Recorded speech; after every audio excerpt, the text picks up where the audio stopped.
What's up, bros, and welcome. Now today I'm going to be showing some custom LEGO supervillains that I've made for my custom LEGO superhero universe. So let's get down to business.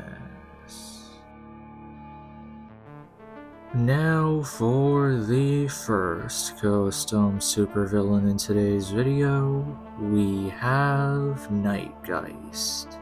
Now, the legs of this custom minifigure are from Electro from the Amazing Spider-Man 2 polybag, except I replaced the middle crotch piece with a leg piece from a space alien cop minifigure. Then, we're going to attach this cloth piece, which is going to act as a comma, which is from Nia from Ninjago Sons of Garnon. Then, we're going to attach this black suit and tie torso piece, except we also have some black arms and some dark gray hands attached.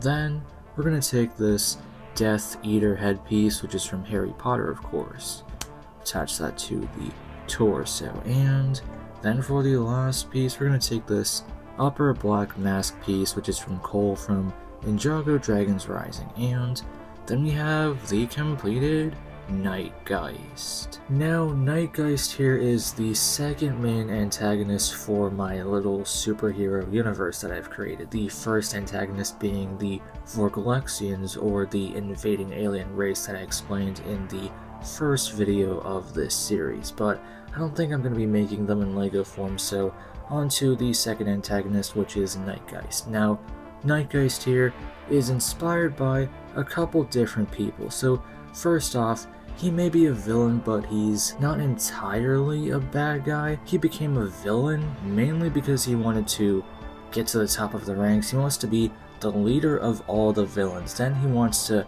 use them all to take control of the world, and then he's gonna find a way to execute all of them, and then he's gonna remove crime entirely from the world. His motivations aren't that bad, but he has a bad way of doing it, so he's still technically a villain. Now, I got the idea of all that from Joker from The Dark Knight, and I also got it from Red Hood, because both of them kinda, join the villains to take over the villains and stuff like that, but they still aren't exactly good people.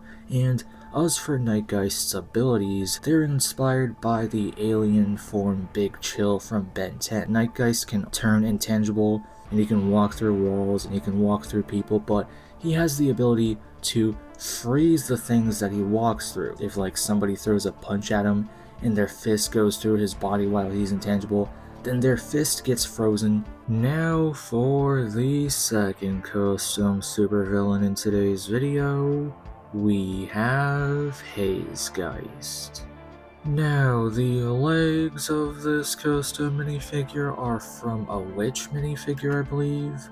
We're gonna take this Ebony Maw torso piece from Avengers Infinity War, except it's reversed, and we also have a dark silver arm with a black hand, and this mummy bandaged arm with a black hand.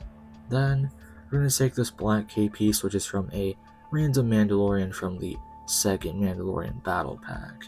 Then, we're going to take this mummy bandaged headpiece. We're going to ignore the print on the back and only focus on the print on the front.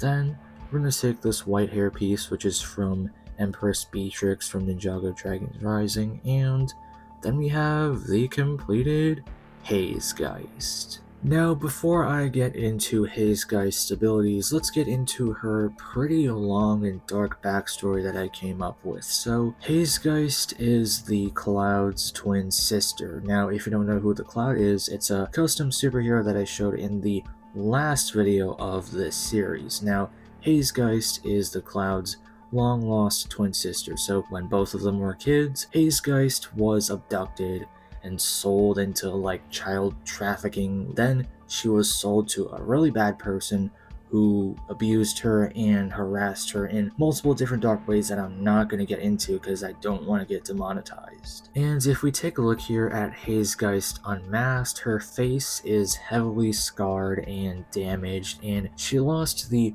eyesight in her left eye. That's why when she has her mask on, left eye is completely covered.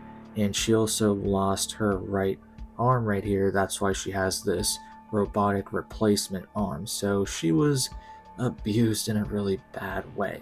Now, when she grew older, but she was still locked in this random guy's basement, she got her powers. At the end of the 1-year war and the 4 Galaxian aliens were defeated, she got her powers, but she was still controlled by the guy that owned her, technically. So she became like a bodyguard for him. Eventually, she was saved by Nightgeist, who was originally a vigilante before he became a villain. And he became a villain because he realized being a vigilante wasn't getting any good work done in the world or something like that. But before he became a villain, he saved Hazegeist and they became best friends, and she was inspired by him. And when he eventually became a villain, she joined him. That's why both of their names have Geist in it. As for her abilities, she's the twin sister of the Cloud, so that's why she has similar abilities.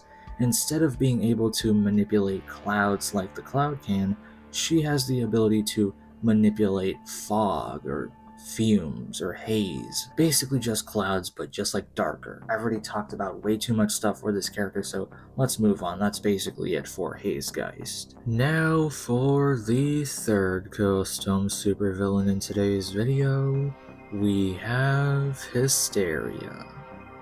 Now, the legs of this custom minifigure are from a Mr. Miracle minifigure from the DC Collectible minifigure series Blind Bags. Then, we're going to take this race car driver torso piece, except we also have some yellow arms and some green hands attached. Then, we're going to take this upper cloth piece, which is from a Zombie Hunter Spider-Man minifigure from the Marvel minifigure series Blind Bags Series 1. Then, we're going to take this old Captain Marvel headpiece and attach it to the torso, and then we have the completed Hysteria. Okay, now Hysteria doesn't really have an interesting backstory that I came up with, so let's just get right into her abilities. So basically, she can teleport to anywhere that she remembers being at, or just like anywhere she remembers seeing. So if she looks at her phone and she sees Paris or the Eiffel Tower, snap, just like that, she can teleport right there instantly.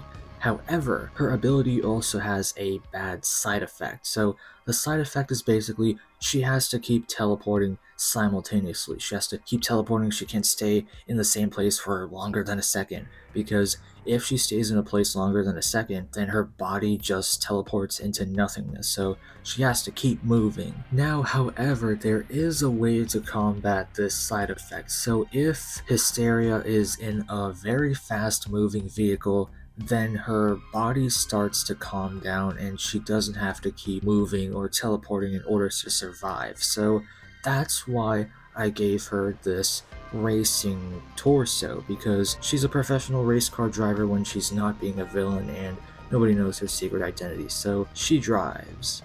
Now for the fourth and last custom supervillain in today's video, we have Cataclysm. Now, the legs of this custom minifigure are from a random white knight minifigure from Nexonites. I don't remember his name, I think it was Lance.